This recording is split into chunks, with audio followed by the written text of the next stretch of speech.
আসসালামু আলাইকুম রহমতুল্লাহি ওয়া বারাকাতুহু। সুপ্রিয় দর্শক, সূরা ইখলাস পাঠের 7 পুরস্কার। সূরা ইখলাস পবিত্র কোরআনের 112 নম্বর সূরা। এটি ইসলামের প্রাথমিক সময়ে অবতীর্ণ হয়েছে। এই সূরার মূল বিষয়বস্তু হচ্ছে শিরক থেকে মুক্ত হয়ে তাওহীদ তথা একাত্মবাদে বিশ্বাসী হওয়া।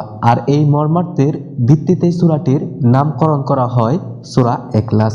কোরআন মাজিদের গুরুত্বপূর্ণ এই সূরাটি পাঠ করলে তেলাওয়াতকারীর জন্য রয়েছে বেশ কিছু পুরস্কারও, তা এই ভিডিওতে তুলে ধরা হলো।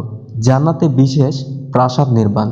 মুয়াজ ইবনে আনাস জুহানী রাদিয়াল্লাহু আনহু বলেন, রাসূল সাল্লাল্লাহু আলাইহি সাল্লাম বলেছেন, যে ব্যক্তি সূরা ইখলাস 10 বার পাঠ করবে, আল্লাহ তাআলা তার জন্য জান্নাতে একটি প্রাসাদ নির্মাণ করবেন।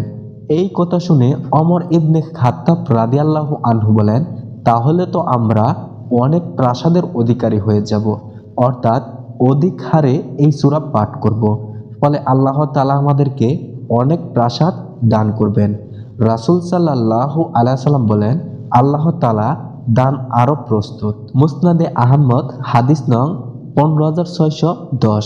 কোরআনের 1/3 সওয়াবের পুরস্কার। একাধিক হাদিস শরীফে এসেছে সূরা ইখলাস কোরআন মাজিদের 3 ভাগের 1 ভাগের সমান মর্যাদা রাখে। যে ব্যক্তি একবার এই সূরা তেলাওয়াত করবে, সে কোরআন 1/3 সওয়াব লাভ করবে। আবু সাঈদ খুদরি রাদিয়াল্লাহু আনহু বলেন, এক ব্যক্তি অন্য ব্যক্তিকে রাতে বারবার সূরা ইখলাস পড়তে শুনেছেন। অতঃপর সকালে নবী সাল্লাল্লাহু আলাইহি সাল্লামকে এই বিষয়টি অবহিত করা হয়। তখন নবী সাল্লাল্লাহু আলাইহি সাল্লাম বলেন, ওই সত্তার শপথ যার কুদরতি হাতে আমার জীবন, অবশ্যই এই সূরা কোরআন মাজিদের 1/3 সমান। হাদিস বুখারী 5013। আল্লাহর ভালোবাসা লাভ।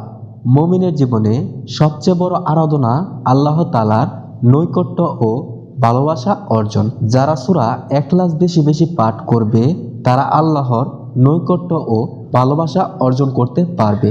আয়েশা রাদিয়াল্লাহু আনহা বলেন, একবার রাসূল সাল্লাল্লাহু আলাইহি সাল্লাম কিছু সাহাবীকে যুদ্ধে পাঠালেন। তাদের একজনকে সেনাপতি নিযুক্ত করলেন। তিনি যুদ্ধকালীন দীর্ঘ সময়ে সূরা ইখলাস দিয়ে নামাজ পড়েছেন। যুদ্ধ থেকে ফেরার পর সাহাবীরা নবী সাল্লাল্লাহু আলাইহি সাল্লামকে এই বিষয়টি জানান। তখন নবী সাল্লাল্লাহু আলাইহি সাল্লাম তাদের বলেন, তোমরা তাকে জিজ্ঞাসা করো কেন সে এই রূপ করেছে। সাহাবীরা জিজ্ঞেস করলেন, সেনাপতি জবাব দিলেন, এই সূরায় আল্লাহ তাআলার গুণাবলী বর্ণিত হয়েছে, তাই আমি এই সূরাকে ভালোবাসি। নবী সাল্লাল্লাহু আলাইহি সাল্লাম তখন সাহাবীকে বললেন, তোমরা তাকে বলো আল্লাহ ও তাকে ভালোবাসে।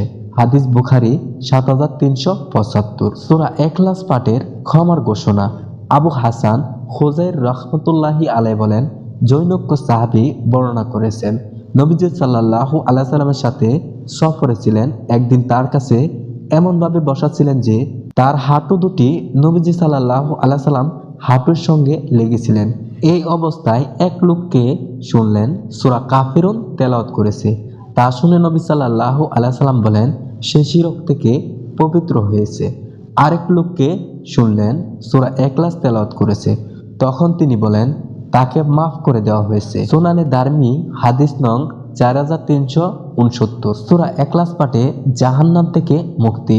নবীজি সাল্লাল্লাহু আলাইহি সাল্লামের যুগে এক সাহাবী মসজিদে কুবায় ইমামতি করার সময় প্রতি রাকাতে আবশ্যিকভাবে সূরা ইখলাস পাঠ করতেন। নবীজি সাল্লাল্লাহু আলাইহি সাল্লাম তাকে ডেকে জানতে চাইলেন, প্রতি রাকাতে আবশ্যিকভাবে সূরা ইখলাস পড়ার কারণ কি? সাহাবী জবাব দিলেন, আমি সূরা ইখলাসকে মহব্বত করি। তার জবাব শুনে নবী সাল্লাল্লাহু আলাইহি সাল্লাম বলেন, সূরা ইখলাসের প্রতি তোমার এই মহব্বত তোমাকে জান্নাতে দাখিল করবে। হাদিস তিরমিজি 2901। জান্নাত লাভের সুসংবাদ। আনাস ইবনে মালিক রাদিয়াল্লাহু আনহু বলেন, আমি নবীজি সাল্লাল্লাহু আলাইহি সাল্লামের কাছে বসা ছিলাম। এক লোক এসে বলল, আমার এক ভাই এই সূরা ইখলাস পড়তে ভালোবাসে। নবী সাল্লাল্লাহু আলাইহি সাল্লাম নবী করিম সাল্লাল্লাহু আলাইহি সাল্লাম বলেন, তোমার ভাইকে জান্নাতের সুসংবাদ দাও। জানা যায় ফেরেশতার আগমন। মুয়াবিয়া ইবনে মুয়াবিয়া রাদিয়াল্লাহু আনহু ইন্তেকাল করলেন। 70,000 ফেরেশতা সহ জিবরিল আলাইহিস সালাম নবীজির কাছে আগমন করেন।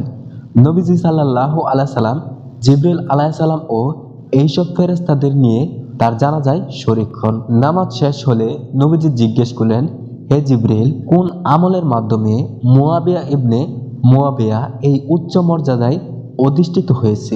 জিবরিল আলাইহিস সালাম জবাবে বললেন, এই মর্যাদা লাভের কারণ হলো সে দাঁড়িয়ে বসে, হেঁটে সোয়ারিতে তথা সর্ব অবস্থায় সূরা ইখলাস তেলাওয়াত করত। আল্লাহ তাআলা আমাদের বেশি বেশি সূরা ইখলাস পাঠের তৌফিক দান করুন, আমিন। সুপ্রিয় দর্শক, যারা আমাদের চ্যানেলে এখনো সাবস্ক্রাইব করেননি, এখনই সাবস্ক্রাইব করে নিত্য নতুন আপডেট পেতে বেল আইকনটি প্রেস করে দিন।